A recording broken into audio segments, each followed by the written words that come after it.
Hi guys, it's Wolf Maiden, and today I'm going to be practicing medieval calligraphy once again with an actual pen you're supposed to use. So I found that there's not a whole lot of help with medieval calligraphy online. The tutorials that show you how to do it are not enough in order for you to be able to start. And so the book that I showed in my last video is very helpful, and there are other books for other different bits of it, like Illumination, if you wanted to have the very beautiful stylized like first letter of a paper or something like that. There aren't practice drills all over the internet or anything for medieval calligraphy. Most of calligraphy nowadays is modern calligraphy, but that's nowhere near what medieval calligraphy is, and so the book is a great resource. I found a channel that is specifically like for medieval calligraphy, Solus Scriptorum, I believe. Is how it's pronounced. I linked that down below, as well as a intro video to calligraphy. The one thing I found that was kind of rough was that she didn't link anything, so you really have to pay attention to the video in order to find these things. So I'm trying to sort of compile them all and also put them in the description, so that if you refer back to this video, that you will find everything you need down below, and you won't need to, rewatch and rewatch and rewatch. Especially if this is a longer video. But yeah, I did my best to put some resources together, and I hope that some of these will help you start medieval calligraphy, because it's certainly interesting. It's very fun, and I think that with practice, I'm definitely going to have something decent to work with in my projects, especially, for example, if you do D&D and you want to take notes. Calligraphy might be kind of interesting way to take notes, or at least put a header on your notes. The pen I got is portable, so I will show you what I got so that you might be able to also use it. The other reason why you might want to use calligraphy is if you are a spellcaster of some sort and you have a spell book that you need to keep your notes and things in. That might be helpful. Keeps it all in decorum as well, and makes you look a lot more literate, I think, versus like a chicken scratch of a peasant, if they even know how to read and write. But yeah, without further ado, let's get into the video. All right, so I am once again using medieval calligraphy, its history and technique, for my calligraphy drills. I did also try out the calligraphy pad that was in my last video, and you will see that I filmed this over the course of a few days, so forgive me if there's like different lighting. That's what that is. But yeah, so basically today what I'm going to do is to set up my paper for some drills, which is just practice. This is how you might want to do it if you're also trying to learn a medieval script that you can't find practice drills for online. We have these medieval scripts in this book. I'm using Carolingian minuscule, so I'm going to turn to that page. Again, I really like this book because it also includes history and has examples of this script and whatnot in it. It tells you everything from how tall the letter should be to the angle of the pen that you want to use. So this is one of the places that this helps a lot, because you do need to try to learn, insofar as to know how hard of a pressure you should put on your pen and learn the strokes themselves. And so a lot of this is repetition. So I'm not going to be the best, but I'm going to try. Also, actually, before we start, this is the pen that I got. It is the Burgundy Kaweco Sport. I really like its coloring. I got it originally with this on it, so this will be better if I'm trying to write down notes in like cursive and whatnot. But obviously I need a calligraphy nib if I'm going to be doing calligraphies. So I got 2 extra replacement nibs to go with my regular burgundy thing. I spent a lot more than I had to because I wanted to get the red pen, and they didn't have a calligraphy version of this one that I could find. I linked down below a cheaper version of what I got. Basically, actually it gives you more. It's $60, I think, for 3 of these nibs or 4 of these in different sizes. But the pen will be black. I think there's also like a coconut one. You can find that on Amazon and whatnot, but I just did the regular black pen version of it. And how these work is basically they come with these ink cartridges. Well, they come with one if you're just getting the pen and not the set, but if you pick up the different colored inks they come in like little cartridges like this. This one is pearl black. And essentially what you do is inside, I don't know if you can see, but yeah, I think you can see. Inside there is a little spot here that this part will go on top of and into and lock into. So when you press it in here, it will fit into it and stay in it, like this one. Like if I turn this one upside down, it's not coming out. So, and then yeah, it's pretty basic. This one basically, you take the nib, you put the ink in it, you put it inside of this, you screw it in, and you're good to go. Then you can just do the same thing with this. You can put the cap on. It's so small. I really like it. It's so small that it's maybe a little larger than my middle finger. Like a couple inches larger than that. So this is very portable. It's also very lightweight. So if you wanted something heavier, I'm sure you could find it.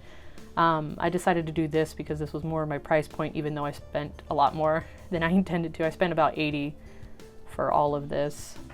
The $60, honestly, I felt like if I was going to not get the red one, I definitely would have got it, but instead I did get the red one. So that's that. That's what you would do with a Kaweco Sport calligraphy pen. And so the things that really matter here are, like I mentioned, you have to practice and see what works, and also pay attention to the angle of your pen. If you're doing this isn't gonna work, you know. You want your pen to essentially be 45 degrees, which is about here, but if I'm doing it sideways, it's about here. So the first thing to do to prepare for like calligraphy drills is to basically make a line, and then however large your pen widths are is going to be also where your bottom line is. You want the line to be like at least a block, or, you know, I don't know, a couple centimeters, however big your pen width is. Larger on both the top and the bottom so that you have space for like G's or Q's. So I'll just do that really quick. As for the pen widths, this was 3 to 5, I believe. So this one's my broadest thing. So these are gonna be a little bit blockier, a little chunkier. And you would essentially just do this. Whoops, that was a little long. So essentially like that, and then you would want some space that's maybe like here to like here. So I'm gonna give it a couple extra spaces on here. So now I'm gonna go through and show you sort of what I was taught. So now, if you have tracing paper or something that will work with ink, that would probably be best. But with this, I can see just fine with enough light. So I'm going to go ahead and put my pen. You would want to sort of get this. Oh my gosh, it's so scary. And just kind of try to do it down the line there.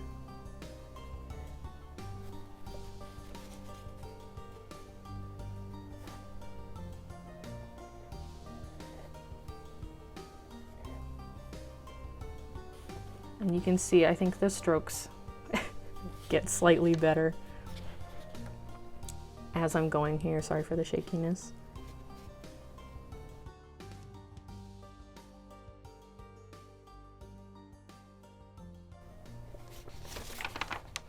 Yeah.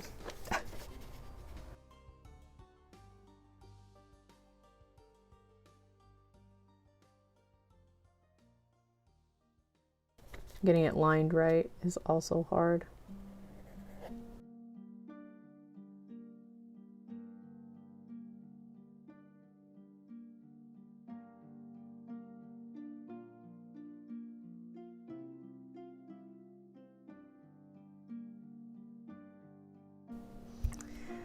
Oh no. And of course I smudged it a little, but it's fine.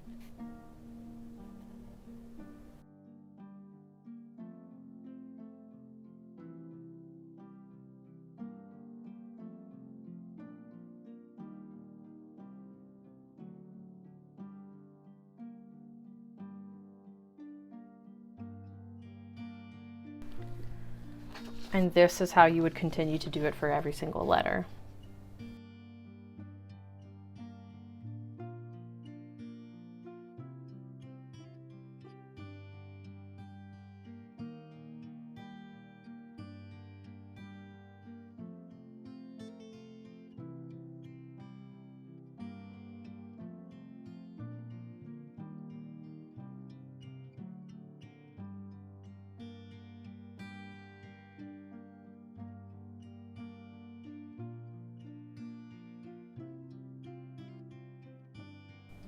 So this is essentially sort of what you would do. If you didn't want to, I think it's especially possible that you could just use the lines on the graph paper to show where you're doing this, but this does help you get like a more even line, of course. So here I didn't do it, but I still had these, and then I had the line above it to help, so you can do what you like, of course. This, I think, is the method to learn different calligraphy styles. It's really just practicing the different strokes here, and a lot of them are similar. You'll see with this book, it does show you the places and how you would move your pen in order to kind of get these shapes and whatnot. So with that, I will say I do have in the description box below a simple Gothic calligraphy drill worksheet that does it just the same as this, but it's printed and you can print it out and do it yourself at home. Gothic, I think, is a common one, so I'll show you some of there's 3 or 4 actually different Gothic styles here, so I will show you those. So this is early Gothic. This is Gothic Textura Quadrata. It gets a little progressively more blocky-esque. Oh, and this one. This is what I would describe as blocky with slanted elements. And then this one is blocky with flowy elements. So there's a lot of different styles of Gothic. The other one is closely related to this style that I mentioned. I think it's closer to this Gothic style than the other ones. So if you're interested, that is down in the description box below. I'll also link another book for illumination, which I mentioned briefly in the beginning, which is the fancy first lettering like this, or these up here. In different styles, there are different ways that this would come about. And you can look up illumination also just to see a brief bit about it, but this book is like one component of calligraphy, which is mostly, I mean, it's history and technique, like it says. And the technique part is the important part. This is where you're learning about how to letter and how high it is, what different pen angles there are. Like even on the cover, this one says a different pen angle than the one I'm doing, which is horizontal to 20 degrees. Yeah, and that's basically all of the portion for how to start. Get a nice pen. There are other pens. I mentioned this one sucks, unfortunately, and I made note of that. I still linked it in my other video mostly because honestly, I still really enjoy the gold fleur-de-lis elements that this box gave me, and the pen itself and everything, and it looks really pretty on my desk. So I like the aesthetic elements of it. Functionally, it's not so. And dip pens are not as portable as these pens here. These type of pens, the fountain pens with calligraphy nibs, and the nib being the top part of the part you write with, the pointy part, or not so pointy part. I recommend this one if you want to start out and be able to take it places, especially like LARP. This one's about like 25 to 30 depending on if you're getting a calligraphy pen or not, and then you also have to buy more inks in case you run out of the first one they give you, so keep that in mind. But yeah, there's a ton of different colors of Kaweco Sport pens, and yeah, as far as I can tell, I've been writing with them. When I first got it, I was writing things in just, you know, cursive with it, and I fell in love with it. So yeah, if you like fancy lettering, I recommend trying it out. It's especially easy to get into modern calligraphy, but I think medieval calligraphy has just such a different place that you really do need to be more proactive in figuring these things out yourself and setting up your own practice. So yeah. So now I am going back to the footage that I originally took so I can just kind of speak over it. I originally tried to use the calligraphy pad that I bought in my last video. I already unlinked it and everything. It's absolutely horrible with these nibs. It has too much texture for them, so I think it's more of like an art pad or for a pen, like a ballpoint pen or something like that, it doesn't matter that there's texture on the paper. So yeah, I started to try to use the pad and it wasn't working very well. I thought, oh, is the paper not flat enough, or like what's going on here, right? And so you can kind of see me struggle. This is 2x speed. I'm trying to make all the lettering nice. It sort of looks nice from the angle that it is, but at the end you'll see sort of the result.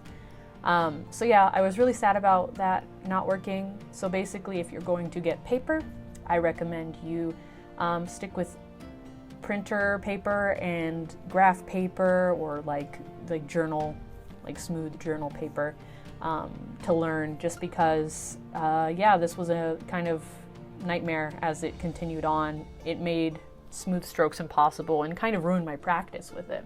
So I thought the problems were that my pad was messed up or something, and it was even worse on my table because I think my table was also textured, so extra texture. So then I put a sketch pad underneath it. It still didn't help. So that was when I realized finally that it was the pad itself. Now the paper on it is really nice, it's pretty, it's textured, so I'm probably going to use it for some other project, maybe like a journal with regular sort of an ink pen. But yeah, I was getting kind of annoyed that it wasn't working, so you could really see that it wasn't working there. And then I jumped to graph paper. As you saw earlier, graph paper works fine. It's not the prettiest or the fanciest, but it does the job for learning. It's smooth enough, you know. At the end here, I show a comparison and what my finished product was like when I just did the alphabet as well as the stroke beside it to learn. And yeah, it was, I think it was successful, because not only did I do the practice drills, but I also got to do the complete alphabet to see what it would look like. It's a good reference. So this video makes up for all the issues of my first video. I had no idea what I was doing. I still have almost no idea what I'm doing, but at least this video, I hope, is actually more helpful. The first one had the book that I still recommend, and only the aesthetics of that calligraphy, that dip pen box on Amazon, because I still use all the other things, or I'm going to, so there is that. But I'll put, like I said, more books down below, ones that I intend to get at some point. The Illumination book, the Calligraphy's History and Technique book, and yeah, and then I just recommend if you're going affordable, to use graph paper or printer paper and use a decent pen. A fountain pen being the best portable one. So like I said, all the resources and links for the different items are down below. If you are clicking on an Amazon link, it is an affiliate link and it helps the channel. I can buy more things and show you more stuff. And I really appreciate everybody watching, especially if you made it this far. It's been a long video. Thank you guys, and I hope to see you in the next video.